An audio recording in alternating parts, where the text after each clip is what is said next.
All right, we're going to talk about the Rams offense against the Cowboys defense. This game is, in other times and other seasons, is one of the marquee games of the week, but we got Cooper Rush. We got a Rams offense that's struggling, but I do think this is worth digging into for a few different reasons. So, Diante, if you're Dan Quinn and you're watching that Monday night game and what the Niners did to that Rams offense, what are you thinking while you're watching that game? I'm going on the internet and I'm looking for a boat because I'm about to get a raise. Okay. I'm looking at my financing options for a yacht because I'm about to get paid after this game is probably what I'm thinking if I'm Dan Quinn. Where does your game plan start after watching just the damage that the Niners did, their pass rush did, their pressure looks did against a Rams offense that is just really struggling to protect its quarterback?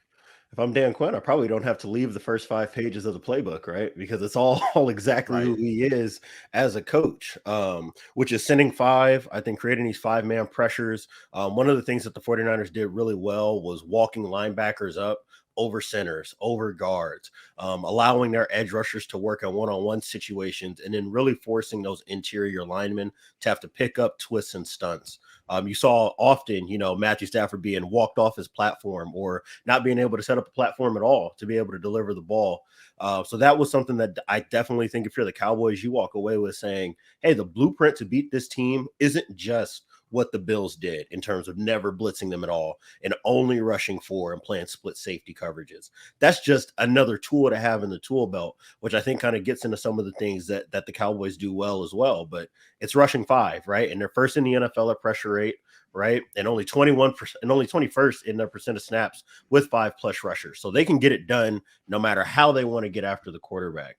So that's the first thing I'm starting with. And then from a schematics perspective, it's the mixture of cover 1, cover 3, and cover 2, right? In a lot of ways, it's almost like watching the 2018-19 Chiefs if they actually had like real banshees as pass rushers, right? Because you're playing with the lead. Hey, we don't have to be very diverse on the back end. We're going to play tight man coverage. We'll play cover 3. We want to stop the run. And then every time you think you're getting cover 1, we'll mix up the looks on 3rd down and give you these cover 2 types of rotations. So that's kind of been the ethos for Dan Quinn.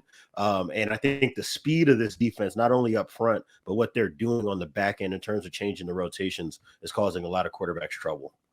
So at first glance, just from an outside observer, the idea of pairing cover 2 and cover 1 and how they complement each other might be a little bit hard to understand. Why is cover 2 in some of those defined passing situations a workable and effective counter to a team that runs a lot of single high and a lot of man coverage? I think it all comes down to understanding where coverages are weak and where they're strong and how you can play one against the other or play one with another.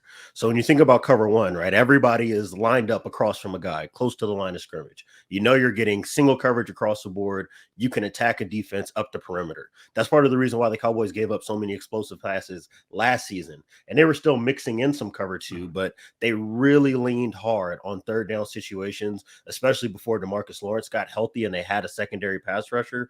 It's sending 5 and playing tight man coverage. Well, when an offense knows to expect that in these 3rd down looks, and when you're giving them, hey, 4 guys have their hand in the dirt and you have a linebacker walked up or 2 linebackers walked up, as a quarterback, that pre-snap processing is, okay, I need to make sure that I have a look at what my one-on-one might be because there's a good chance that the ball's got to come out right this second. Well, cover 2 could not be more opposite, right? If you want to run cover 2 or you want to beat cover 2, that's going to take full drop back. I'm probably going to have to work to number 2, number 3 in my progression. I've got to be able to navigate a pocket that's probably going to be crushed because of a bunch of movements up front, because that's usually how NFL defenses play cover 2, is with a lot of twists and stunts. So those 2 things, I mean, when you think about from a philosophical perspective, they could not be any less similar, but when you mix the 2 together in terms of what I'm showing them pre-snap, and now, okay, not only is the coverage changing as I'm looking at it, I'm losing sight of where number 11 is. I'm losing sight of where number 90 is because there's a bunch of moving parts. So my brain almost has to work in 2 different ways. Not only am I trying to change where I'm working through the progression, it's, okay, well, where is this twist about to hit me from?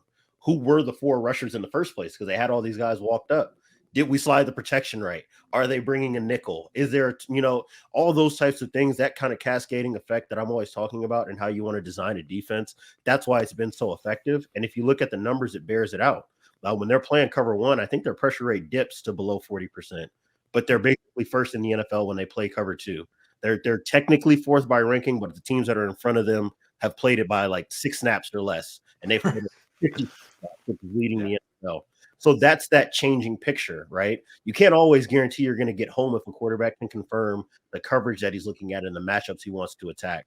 When you get that extra second and you have just this absolute banshee and Micah Parsons tearing off the edge and DeMarcus Lawrence. DeMarcus Lawrence is so good. Yeah, you just forget about that because of how good Micah Parsons is. When you have both of them, it changes things.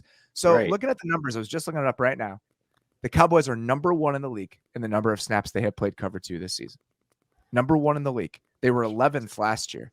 Dante, just think about what I just said to you. Dan Quinn is number 1 any defensive coordinator in the NFL in the number of snaps he has played cover 2.